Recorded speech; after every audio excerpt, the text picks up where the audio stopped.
welcome back to the Netrock server. Check out what I've been up to. Yes, indeed. Have a look at this, isn't it nice? All done up and everything. Don't worry about that. I had a explosive kamikaze incident. But yeah, never mind that.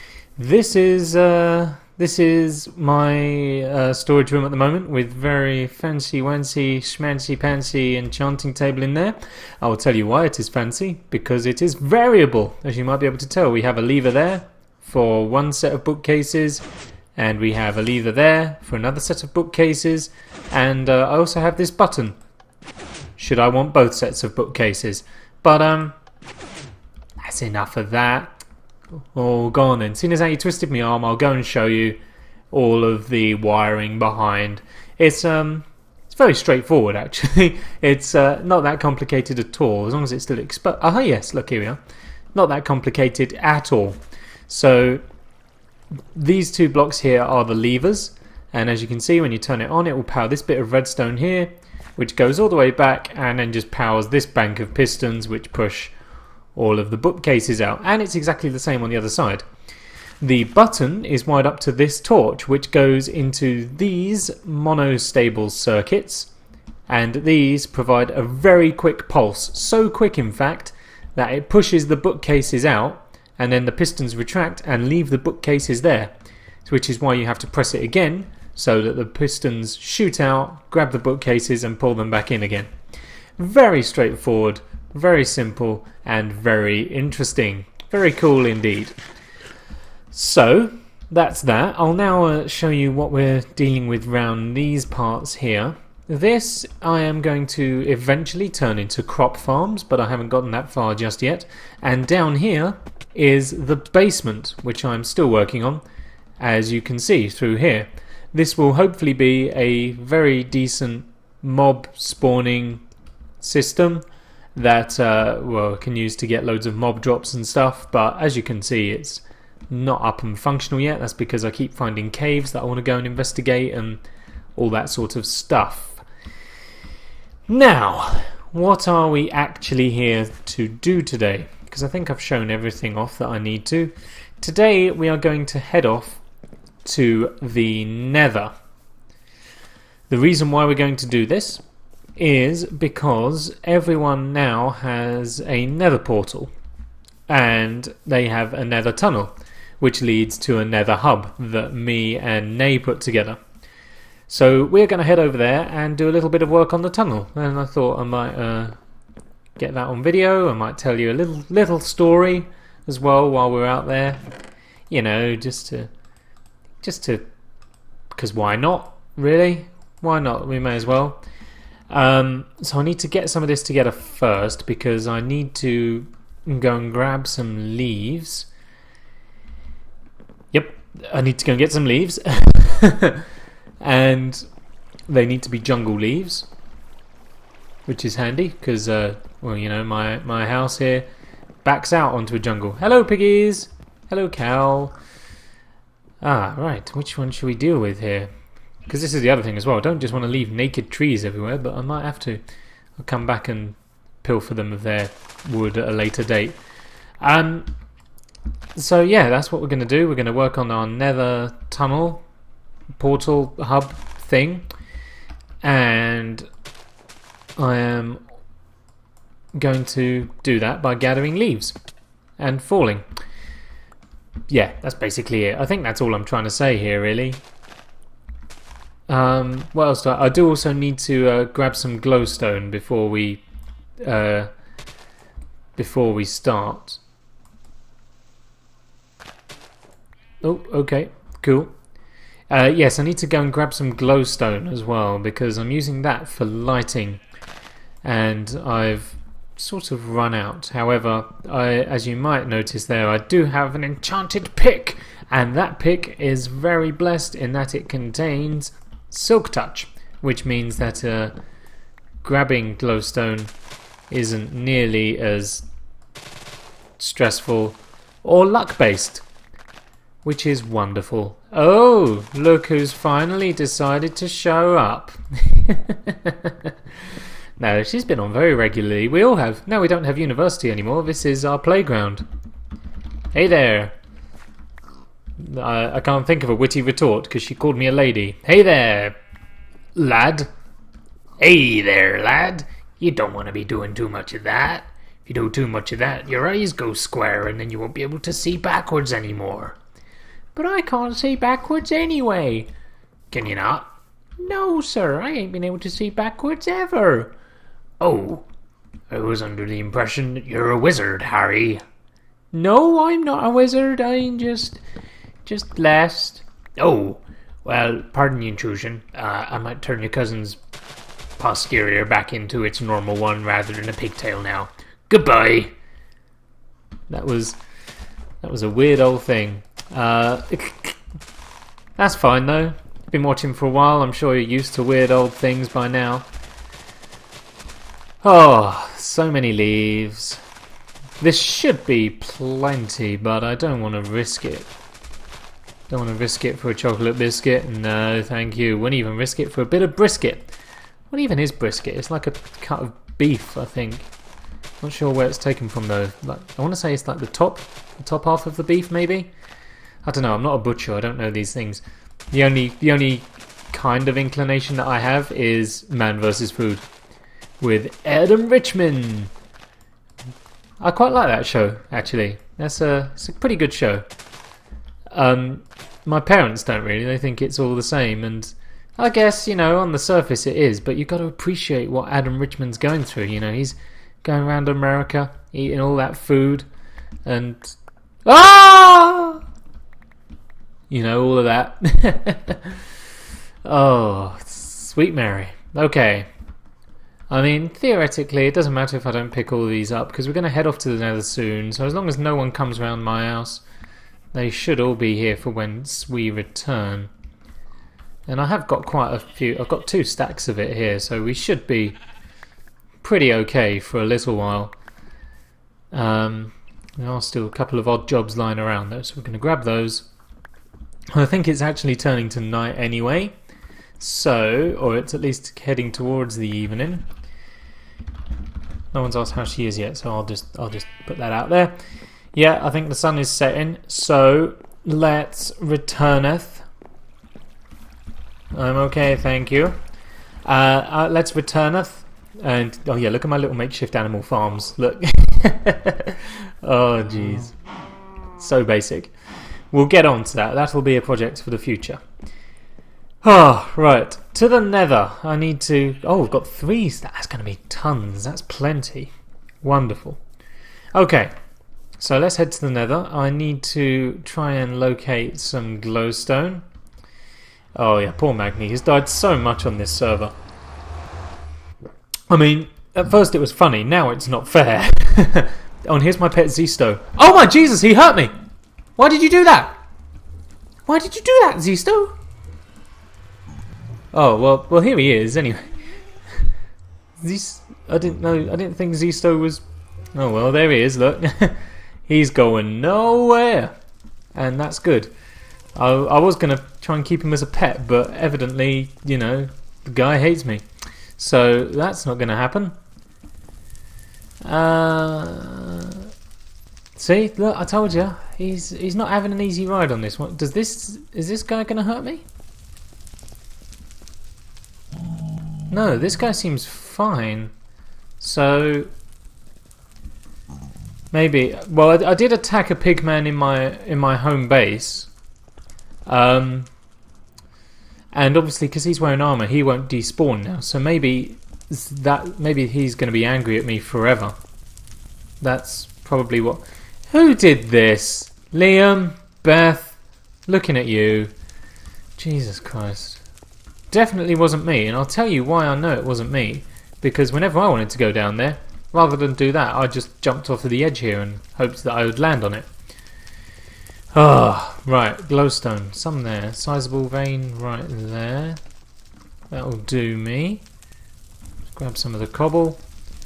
Probably better off using netherrack actually for stairways and stuff. Look at all these stairs carved into the world. Totally wasn't me. But that's the thing, it genuinely wasn't. Ah. Evidently I'm going to need to be careful around these parts. There are men round here who would like to see me dead. If that blaze weren't there, I would go straight for that wither skeleton. You know, there haven't been many wither heads collected on this server, if any yet, so I wanna get some. Let's grab this. I'm gonna try and grab it all.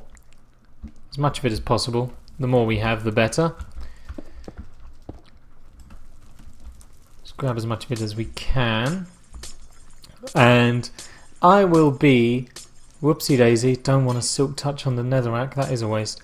I will be back once we have taken out this vein, and I'll see how much more we have to go. No! I just couldn't resist. There we go. Okay, excellent. Right.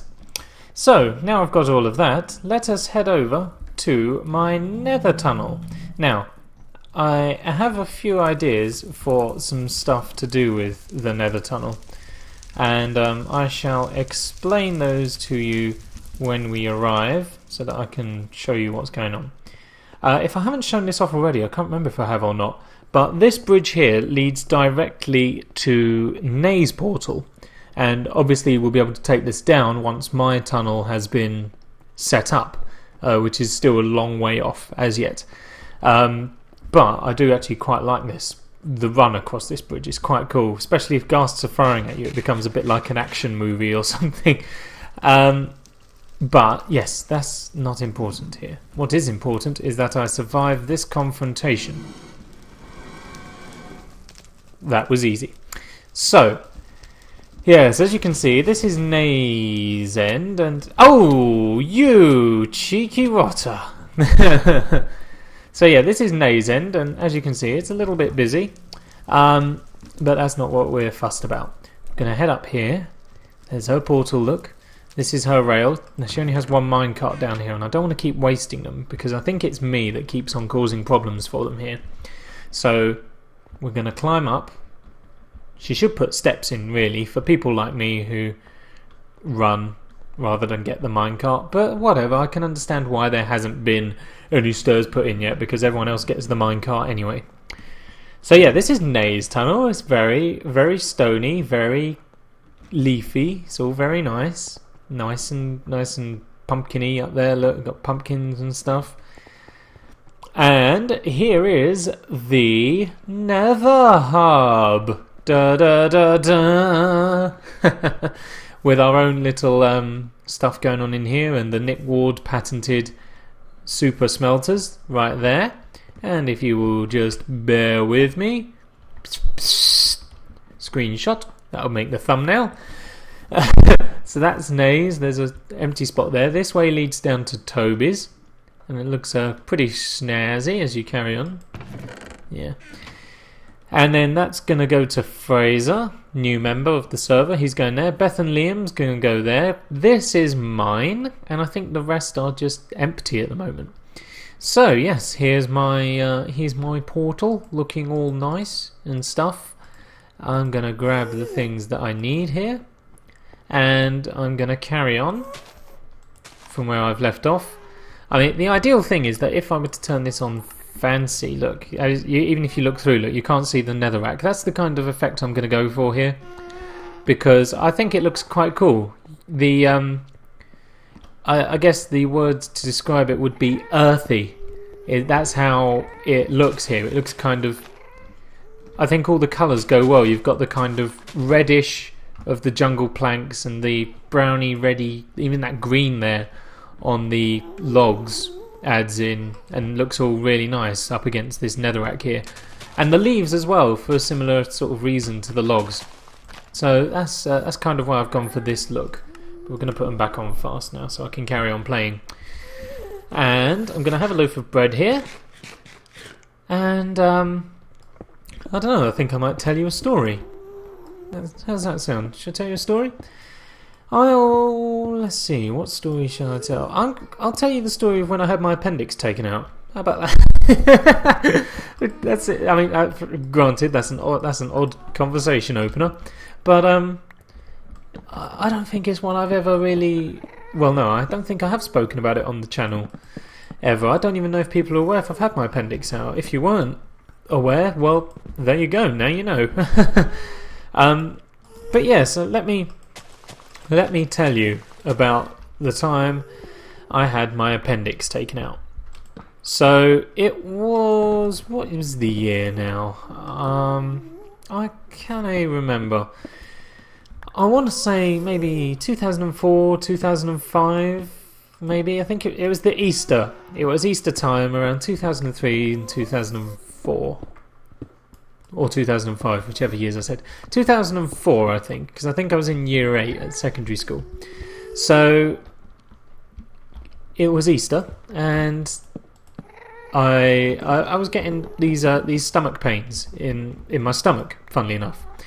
So went to the doctors to try and see what was going on. You know, I've had them for a while. There's a bit of a problem here. And he went, "Oh, okay, lay down on the bed for us." So I did, and lay down on the bed. And what he did was, I'm assuming that you know where the appendix is on your body, or where mine was on my body. The appendix is on basically on the right hip. If that makes sense. So you take the front of your torso. On the right hand side, kind of just around the hip bone, I suppose, is where. Well, that's where my scar is anyway. But so yeah, the doctor pressed down on that area, and it didn't particularly hurt. You know, it's just kind of, you know, it's discomforting, but you know, it didn't hurt. So he pressed down on it and went, "Oh, does that hurt?" And I said, "No, not really. It's fine." And then he took his hand off quite sharply. You know, he didn't just lift it off nicely. He just took it off quite suddenly, and I cannot describe to you how much it hurt. Bear in mind, he'd put quite a bit of pressure on it, pressing down, and it didn't hurt. For him then to take his hand off, and for me to kind of go, "Ow, that really hurts. How did you do that? What kind of magician are you?" I mean, he wasn't. He was a doctor, but yeah, he did that, and it really hurt. And he went, "Oh, okay. Can I? Do you mind if I just try that again?" And oh. "Do you mind if I just try that again?" he said. And I said, well, no, not really. I suppose you know best. If that's what you want to, do it. So he did. He pressed down on it, and it didn't hurt. And then he lifted his hand up again, and it did. And he was like, "Oh dear." And I still didn't know what was going on at the moment. But he pulled that kind of face that goes, "It's not going to be good."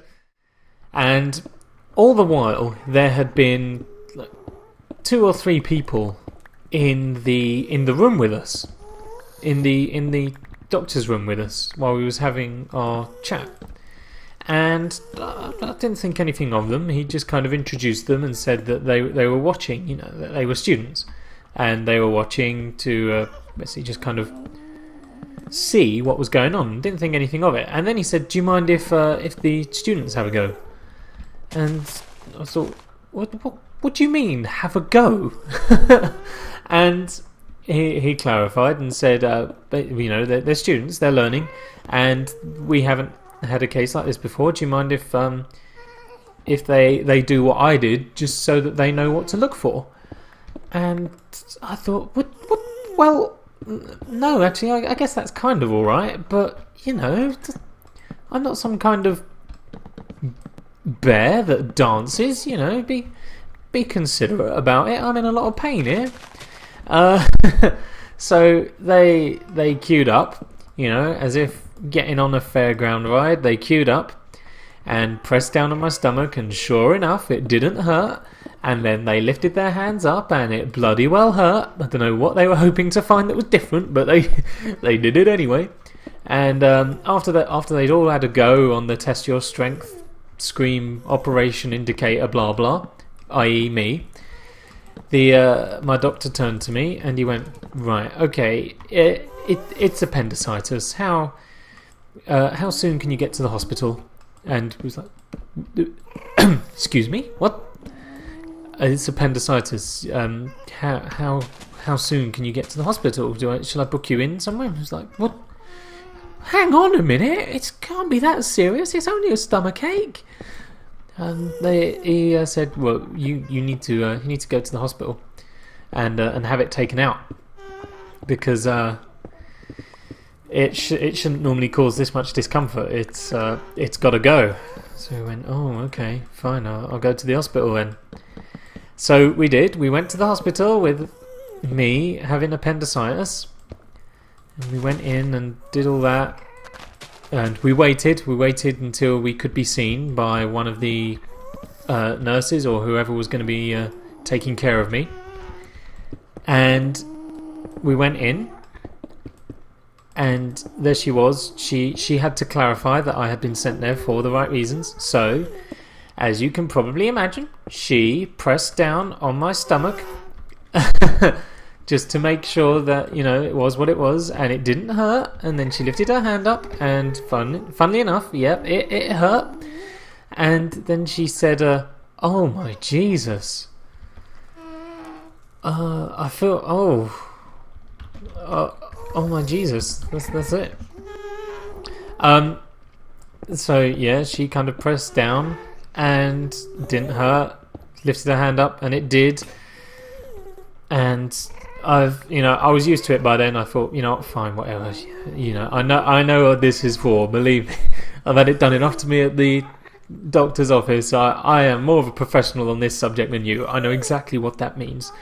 And she nodded and went, right, okay. So yes, you do have appendicitis. And what was marvelous was that she too had a group of students who were just itching to have a go. And she went, oh, do you mind if these students here have a go so that they know what they're looking for when their time comes to deal with this? And I must have looked at her as if to go, are you having a fudging laugh, woman? I have just been poked and prodded down at the doctor's surgery. Now here I am in hospital and you want another bunch of students to have a go? No way. So they did. They started prodding away at my stomach.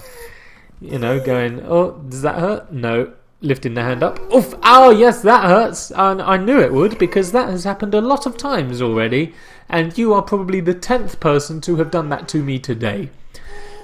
But anyway, I digest. So what happened was I was sent to the ward to wait so that I could have my operation, to have it removed.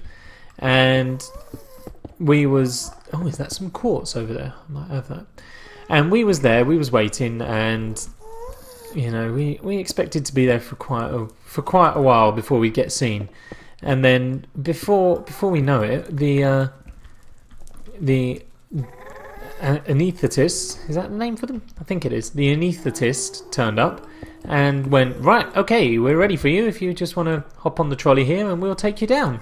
And me and my mum looked at each other and we was like, say what? You ready? No, you can't be ready. We've only just got here. This isn't... But sure enough, they were ready. They had the right person. So I got on the trolley and they wheeled me down to the operating theatre. My mum was there by my side the whole time. And then we got to the point where they gave me the anaesthetic. They put a mask over my face. And they started asking me about my holidays. And in the Nether. They started asking me about my holidays. And, am I going anywhere nice this year? And I said, oh, yeah, we're going to, I don't know whether it was Turkey or something. We're going to Turkey. It's going to be really nice. And they went, oh, that's good. So if you can just count backwards from 10 to 1 for us. And I thought, well, that's a bit of an odd request, but okay. So I started counting back from 10 to 1. 10, 9, 8, 7... I only remember getting as far as 7. So clearly, once I'd said 7, I fell asleep and went straight under. And then I woke up in the hospital bed. My mum was by my side. And that was the operation. Bear in mind, I went in for appendicitis. Okay, now appendicitis can be cleaned up with keyhole surgery, and keyhole surgery is basically, as far as I know, I'm not medically minded per se, but as far as I know, it's basically where they only need to make the tiniest of tiny incisions, and they can do everything without basically cutting you in half. So me and my mum went in under the illusion to that I would be going in for keyhole surgery to have my appendix removed. My mum was told that the operation will take about 40 minutes, so I could be in and back in the ward by her side within an hour. My mum later told me that I was gone for about 4 hours. Okay, 4 hours, which, if you're a mum, which I'm not, that's a lot. Excuse me, that's a lot of time to worry about your kid. You've just been told, oh, he'll only be gone 40 minutes, he'll be back in a second. And then all of a sudden, 4 hours have passed and he still ain't there. Oh dear, we'll keep that hidden. 4 hours have passed and he's still not there. What's going on? You get worried, I imagine. No, she told me she did get worried. And so I turn up 4 hours later and there I am, sleepy. And I remember being woken up by one of the nurses who was taking my blood pressure. I just woke up to find her with the blood pressure, wrapping the blood pressure sleeve around my arm. And I thought, well, there we go. I guess I did it. I came through. But yeah, so it's just keyhole surgery. It's just taken 40 minutes and took 4 hours. The size of the scar it left me with proves that at its peak, because it has shrunk now, at its peak, it was, whereas the appendix scar should have literally been, if you look at your little finger now, just look at your little finger, that is as big as the scar should have been, okay? So, what's that? That's like an inch, maybe, if that. My scar was nearer to 6 inches, wrapping, and it's still there, but obviously it has shrunk over time. And it kind of goes pretty much from next to my belly button round to the side of my hip. And one of my mum's friends said, as she saw it, she went, "Oh my god, the poor boy's been cut in half." She was a bit eccentric. But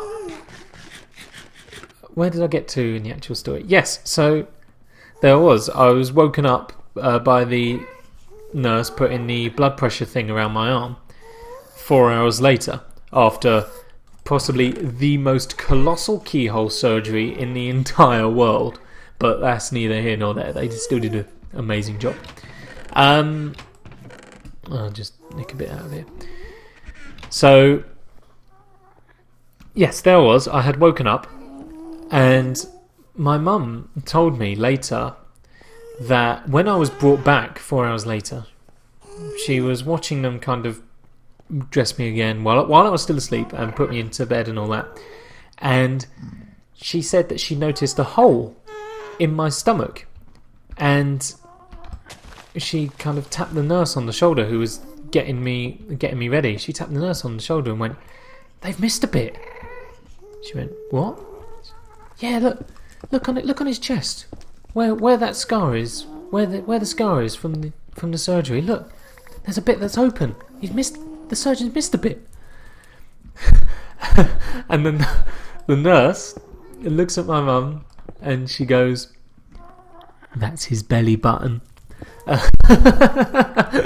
Which I still find a very, very amusing story. Bless my mum.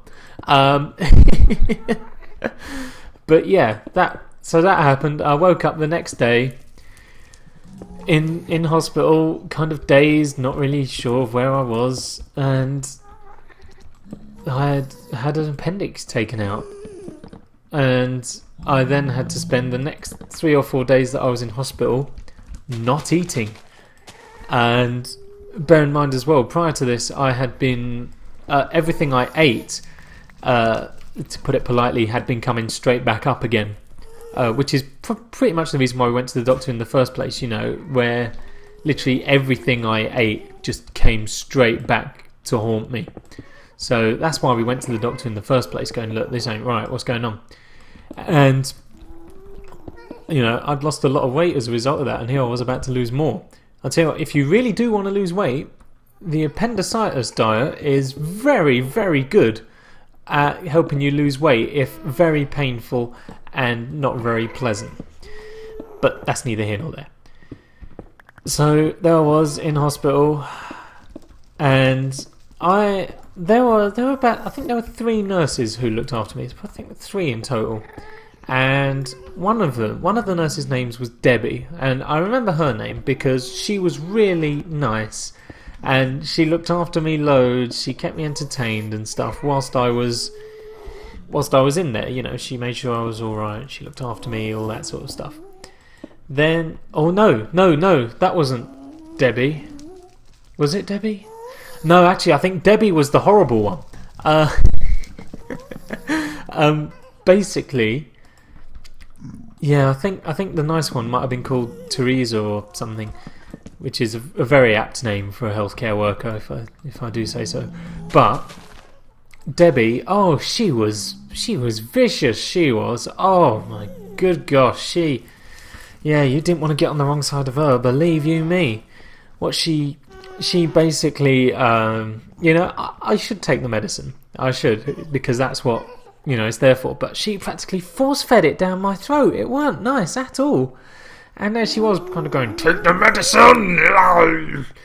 And annoyingly, you know, that put a dampener on the experience, to say the least. Not that it was a particularly positive one to begin with. But there was a 3rd nurse as well. And I don't know her name, but the only reason I think I remember her is because my dad said something about her which is quite rude but very funny. He said that she looked like the kind of lady who should have a bone through her nose.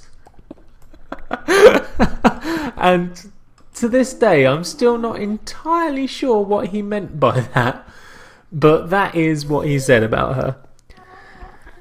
Oh, it was a good period of time, you know. Given it wasn't the best, but it was, you know, it wasn't wholly bad. So what else can I tell you about it? That was people. When people came to visit me, they kept on buying me big boxes of sweets and stuff, and I thought, oh, but I can't eat it. It's all just sitting there right next to my bedside, and I can't eat any of it. This is lunacy. Oh. It took me a few days to get back into walking, and when I got home, actually, I looked at myself in the mirror, and I was stood. I was leaning. Even in my mind, I was stood up perfectly straight, but I looked at myself in the mirror and I was leaning. What's Zisto doing here? I was leaning, and it was something I had to try and sort out. You know, it looked a bit odd. You know, looked like I was in a wonky house for for the whole thing. But yeah, it's funny, isn't it? How you look back on all this with such nice memories and stuff. And also, like I said at the very start, you know, this was over Easter. So I get home and I got all these chocolate eggs that I couldn't eat and still couldn't eat for a while, just taunting me. Wasn't cool.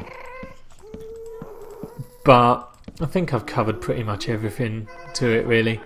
It was only afterwards that it emerged, because we went for like a checkup, a month checkup or something, see how I was doing afterwards, and I learned from the doctor who we saw on that occasion that it wasn't appendicitis at all, and it was in fact gastroenteritis, I think. I can't remember. I think that's what it was. But basically, my appendix was very close to exploding, which, if that happens,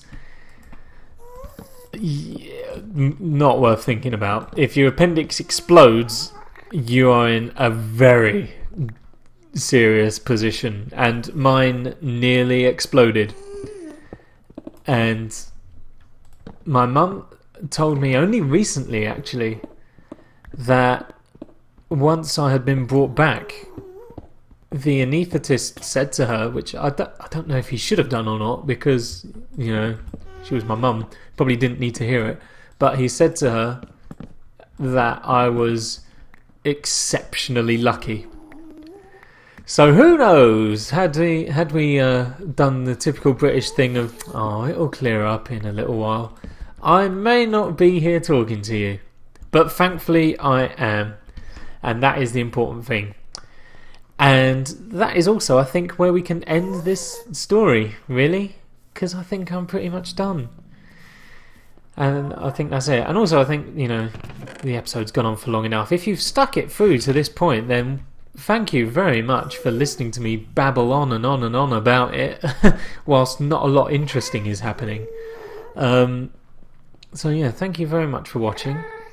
If you have enjoyed the video, then please do give the video a thumbs up and a comment, and subscribe if you haven't done so already. It really does help out the channel a lot, and I am very appreciative for every single person who does. But yes, I think that's pretty much it. Next time, I don't know, I'll hopefully have made a bit more progress on the tunnel here, and we will also be able to work on a different project, maybe a farm or something. And I know that there's a bit of some people want a fancy lighting system installed in the Nether hub here, so I might have a fiddle around with some designs, and we might even do that next episode. But that's all to be decided. So yes, I'm going to have a drink now, because I've been talking non-stop for probably, I don't know, a good half hour maybe? Whatever. I will see you next time for another video. Take care. Thanks for watching. Goodbye.